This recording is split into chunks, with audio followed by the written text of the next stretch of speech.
요한복음 4장 43절에서 54절 말씀 함께 봉독하도록 하겠습니다. 이틀이 지남에 예수께서 거기를 떠나 갈릴리로 가시며 친히 증언하시기를 선지자가 고향에서 높임을 받지 못한다 하시고 갈릴리에 이르심에 갈릴리인들이 그를 영접하니 이는 자기들도 명절에 갔다가 예수께서 명절 중 예루살렘에서 하신 모든 일을 보았음이더라. 예수께서 다시 갈릴리 가나에 이르시니 전에 물로 포도주를 만드신 곳이라. 왕의 신하가 있어 그의 아들이 가버나움에 병들었더니 그가 예수께 청하여 유대로부터 갈릴리로 오셨다는 것을 듣고 가서 청하되 내려오셔서 내 아들의 병을 고쳐주소서 하니 그가 거의 죽게 되었음이라. 예수께서 이르시되 너희는 표적과 기사를 보지 못하면 도무지 믿지 아니하리라. 신하가 이르되 주여 내 아이가 죽기 전에 내려오소서. 예수께서 이르시되 가라 내 아들이 살아있다 하시니 그 사람이 예수께서 하신 말씀을 믿고 가더니 내려가는 길에서 그 종들이 오다가 만나서 아이가 살아있다 하거늘 그 낫기 시작한 때를 물은즉 어제 7시에 열기가 떨어졌나이다 하는지라. 그의 아버지가 예수께서 내 아들이 살아있다 말씀하신 그때인 줄 알고 자기와 그 온 집이 다 믿으니라. 이것은 예수께서 유대에서 갈릴리로 오신 후에 행하신 두 번째 표적이니라. 말씀 보도록 하겠습니다. 오늘도 이렇게 주님께 나오신 또한 삶의 자리에서 예배드리시는 우리 귀한 성도님들을 환영하고 축복합니다. 오늘도 말씀 속에서 우리 주님께서 우리 귀한 성도님들의 삶 가운데 각자에게 맞는 은혜를 부어주실 줄 믿습니다. 오늘 말씀은 이제 4장을 마무리하는 말씀입니다. 그래서 오늘 첫 절에 보니까 43절에 보니까요, 이틀을 유하시고 이틀이 지나고 나서 예수님께서 거기를 떠나서 갈릴리로 가신다라고 얘기를 하고 있습니다.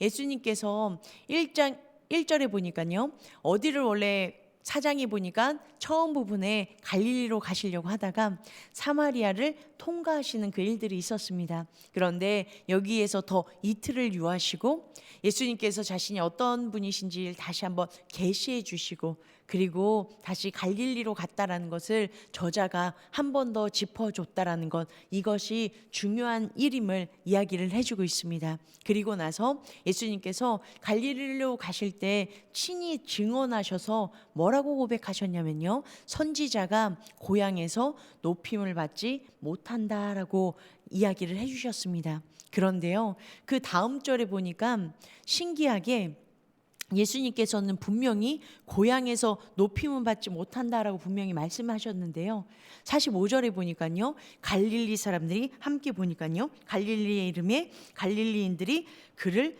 영접하니라 라고 얘기를 하고 있습니다. 여기서 보니까 갈릴리인들이 예수님께서 말씀하신 것과는 다르게 영접했음을 지금 이야기를 하고 있습니다. 여기에서 어떻게 이들이 영접하게 되었는지에 대해서 이야기를 하고 있는데요, 여기에서의 이 영접은요, 저희가 알고 있는 것처럼요, 요한복음 1장 15절에 볼 때는 예수님께서 뭐라고 어떤 분이시냐라는 것들을 소개해 주시면서 영접하는 자, 곧 그 이름을 믿는 자에게는 하나님의 자녀가 되는 권세를 주셨다라고 해서요, 이 영접이라는 건 예수님이 누구신지에 대한 믿는 영접을 얘기하고 있는데요, 지금 여기에서 사용하고 있는 이 영접이라는 단어와 다른 단어를 사용하고 있습니다. 그리고요, 여기에서의 이 영접은요, 원어적인 표현으로는 환영하다, 받아들이다라는 뜻입니다. 그래서 지금의 이 영접이라는 건 단순히 환영의 의미 말고는 그 이상도 그 이하도 없다라는 것입니다. 그래서 이 환영했던 그 이유는요, 그 뒤에 잘 설명해 주고 있습니다. 그 뒤에 보니까요, 이는 자기들도 명절에 갔다가 예수께서 명절줄 예루살렘에서 하신 모든 일을 보았음이더라 라고 얘기를 하고 있습니다. 지금 이들이요, 예수님을 환영했던 이유는요, 예수님께서 뒤에 48절에 말씀하시는 것처럼 너희가 표적과 기사를 보지 않으면 도무지 나를 믿지 아니한다라는 말과 똑같이요, 이들이 뭘 봤기 때문에 지금 영접했다고요? 예수님의 표적과 기사를 봤기 때문에, 놀라운 일들을 봤기 때문에 환영했다라는 것들을 이야기하고 있습니다. 그렇기 때문에 예수님께서 부정적으로 이야기를 해주고 계시고요. 그리고 선지자가 고향에서라는 이 고향이라는 이 뜻이요, 원어적인 뜻들이 많은 것들을 내포하고 있는데, 아버지의 땅과 고향과 그리고 고국, 그리고 큰 의미에서 고국을 또 이야기한다고 합니다. 그러면 여기에서 얘기하는 것들은요, 갈릴리인들 뿐만 아니라 예수님을 유대인들 전체가 영접하지 않고 높이지 않는다라고 얘기를 합니다. 여기에서 이 높이다라는 것은요, 영광을 돌리다라는 뜻을 가지고 있습니다. 어떨 때 영광을 돌렸다라는 구절이 나오냐면요, 놀라운 하나님의 일들을 봤을 때 하나님께 영광을 돌렸다라는 것들을 이야기를 하고 있습니다. 그런데요, 여기에서 예수님의 표적을 보고도 영광을 돌리긴 하지만 예수님 자체, 존재 자체를 가지고 영광을 돌리는 일들이 없음을 예수님께서 아셔서 이런 말씀을 선포하셨음을 이야기를 하고 있다는 것입니다. 그렇게 하시고요, 예수님께서 다시 이동을 하십니다. 갈릴리 가나로 가시니라 라고 얘기를 하고 있습니다. 그리고요, 이곳이 어떤 곳인지에 대해서 설명을 해주고 있는데요, 그 설명이 가나 혼인잔치에서 예수님께서 물이 포도주로 변하게 해서 기적을 행하신, 표적을 행하신 첫 번째 곳을 다시 예수님께서 가셨다라고 얘기를 합니다. 그런데 여기에서 왕의 신하가 나옵니다. 그래서 왕의 신하가 예수님께서 가나로 갔다라는 것을 아시고요, 그곳에 찾아갑니다. 그 이유는요, 자신의 아들이 병에 들어서 죽게 되었기 때문입니다. 여기서 이 병 들었다라는 것은요, 이 병이 중하여졌고 오래되어졌다라는 것들을 이야기하고 있습니다. 예수님의 소문을 들었을 것이고요, 그리고 예수님이 계신 곳이 어느 곳이든 지금 너무 중하기 때문에 찾아가는 일들이 일어났습니다. 그래서 가나에 왕의 신하가 가서 예수님께 청하여 내 아들이 죽게 되었으니 함께 해달라, 내려와 달라라는 그 청을 하며 나아가고 있습니다. 여기에서 청하다라는 이 단어가요, 요한복음 4장에 3번이나 이야기를 하고 있습니다. 여기에서 얘기하고 있는 이유는요, 이 이야기들이 이어지고 있다라는 것들을 표현해 주고 있고요, 31절에 제자들이 예수님께서 잡수실 것들을 구해왔습니다. 그리고는요, 예수님께 이것을 드세요라고 이야기를 합니다. 그런데 드실 것을 청하였는데도 불구하고요, 예수님께서는요 뭐라고 말씀하시냐면요, 너희가 알지 못하는 양식이 내게 있다라고 얘기해서 그 드시는 것들을 받아들이지 않습니다. 그리고 이것들을 예수님께서 다시 40절에 보니까요, 사마리아인들이요 이틀을 더 여기 유하시기를 청합니다. 어떨 때 청하는 거죠? 인격적으로 예수님을 만나고자 예수님을 청할 때는요, 어떻게 하시냐면요, 그곳에 응답해 주십니다. 왜냐하면 하나님, 예수님께서 있으셨다는, 자신이 가지고 있다는 이 양식은 어떤 거죠? 바로 하나님의 뜻을 행하는 것이기 때문입니다. 그렇기 때문에 하나님의 뜻을 행하는 것, 영혼 구원에 있어서 예수님께서는 그 청을 받아주셨다는 것입니다. 그리고요, 여기에서 왕의 신하가 청합니다. 그런데 처음에는 받아주시지 않는 것처럼 여겨집니다. 그런데 나중에는요, 이 청을 들어주셨을 때 어떤 일이 일어나냐면요, 그 왕의 신하와 온 집안이 예수님을 믿는 놀라운 일들, 구원 사건이 일어납니다. 예수님께서 하시는 그 모든 일들은요, 하나님의 뜻을 이루시기 위한 것들로 가득 차 있고요, 그 길에 초점을 맞추고 있음을 지금 보여주고 계십니다. 여기에서 왕의 신하가 청하였을 때 예수님께서 뭐라고 얘기하시냐면요, 48절에 너희가 도무지 표적과 기사가 아니고서는 나를 믿지 않는다라고 호통을 치십니다. 그런데 여기에서의 이 너희는요, 2인칭 복수를 사용해서 왕의 신하만을 얘기하는 것이 아니라요, 지금 유대인들 2장부터 4장까지요 예수님께서 하셨던 모든 일들을 바라봤음에도 불구하고 믿지 않는 유대인들을 통칭해서 지금 말씀해주고 계시다라는 것입니다. 그래서요, 이 얘기를 들으면 어떤 마음이 들죠? 거절이었습니다. 위축되어졌을 거고요, 실망감이 많았을 것입니다. 그런데요, 지금 이 왕의 신하가요, 공간복음서에 나오는 가나안 여인, 수로보니게의 여인처럼요, 예수님께 거절을 당하지만 그것이 상관이 없습니다. 절박했고요. 절실했고요. 정말 예수님 아니고서는 이 일을 해결하실 분이 없습니다라는 간절함이 배어 있었기 때문에 또다시 한번 간청합니다. 자신의 자존심이나 자신이 어떠한 입지에 있는지는 그런 것들은 상관이 없습니다. 오직 주님께서 역사하실 것들을 바라보는 그 간절함들이 어떻게 결과로 나오게 되어졌죠? 그 수르보니에게 그 자녀도요, 병에서 치유함을 받고요. 지금 이 신하도 끝까지 예수님께 간청하며 나아갔더니 어떤 일들이 일어나죠? 예수님께서 선포하십니다. 내 아들이 나았다. 내 아들이 살아있다라고 선포해 주십니다. 그랬을 때 이 신하가요, 어떻게 하냐면요, 그 말씀을 믿었더라. 그리고 믿고 갑니다. 그래도 가는 도중에요, 가버나움에서 종들이 기쁜 소식을 가지고 이 주인을 맞으려고 내려옵니다. 그래서 만나서 하는 얘기가 아들이 살았습니다라는 기쁨의 소식을 전해줍니다. 그랬을 때 왕이 신하가 묻습니다. 언제 나았는지. 그랬을 때 7시쯤, 어제 7시쯤 병이 열이 떨어지기 시작했습니다라고 얘기를 합니다. 그때는요, 오후 1시를 가리키고요.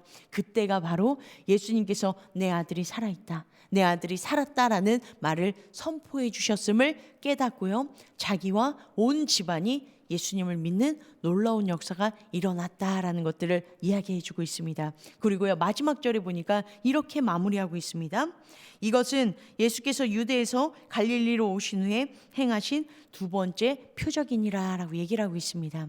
일부러요, 이 단어를요, 4장 마지막으로 집어넣었습니다. 두 번째 표적이다 라는 것을 마지막으로 넣었고요. 그리고 2장의 첫 번째 보니까요, 가나안의 혼인잔치를 통해서 첫 번째 기적이 일어나는 것들을 처음에 넣었고, 지금 4장 마지막에 넣었습니다. 그래서요, 2장과 4장은요 문학적으로 한 묶음이다라고 이야기를 하고 있고요. 그리고 이것들을 제가 월요일 날 설명드렸던 것처럼요, 이것이 교차 대칭구조, 수미 쌍관기법으로 인하여서 이것들이 서로 연관되어지고 있음을 이야기를 해주고 있습니다. 그리고요, 가장 2장과 4장의 중심이 되어지는 그 부분이 바로 세례 요한의 선포임을 얘기하고 있습니다. 세례 요한이 이야기하고 싶었던 건 뭐죠? 위로부터 오시는 이가 계시다. 하나님께서 위로부터 오시는 이 예수님을 보내주실 건데, 예수님 안에 성령님으로 가득 채워주실 것이다. 그래서 이 성령님을 가득 채워주셔서 예수님이 어떤 분이신지 알게 해주실 거고, 그리고 이 예수님이 어떤 분이신지 영접할 때 영생을 얻게 해주시는 일들이 일어나게 되어질 것이다 라고 얘기를 하고 있습니다.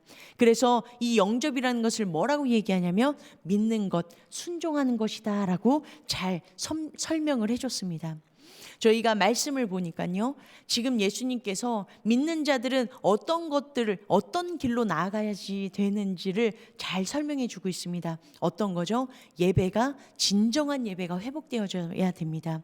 영과 진리로, 성령 안에서, 예수님 안에서 예배가 회복되어지는 일들이 우선적으로 이루어져야 됩니다.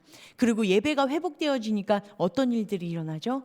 그 예배의 회복되어짐, 내 안에 계신 성령님을 가지고 예수님을 선포하게 되어지는 증언자의 삶, 증언자의 삶을 살게 되어짐을 보여주고 있습니다. 그런데요, 오늘 마무리되어졌을 때 분명히 증언자의 삶까지 가야 됩니다. 그런데 한 걸음 더 나아가서 여기까지 가기를 원하는 게 바로 4장의 마무리입니다. 어떤 것이죠? 보지 않고 믿는 믿음입니다. 우리라고 통칭해서 죄송합니다. 저는요, 어떨 때 손발이 움직여지기 시작하냐면요, 눈앞에 뭔가 명확하게 보여질 때입니다.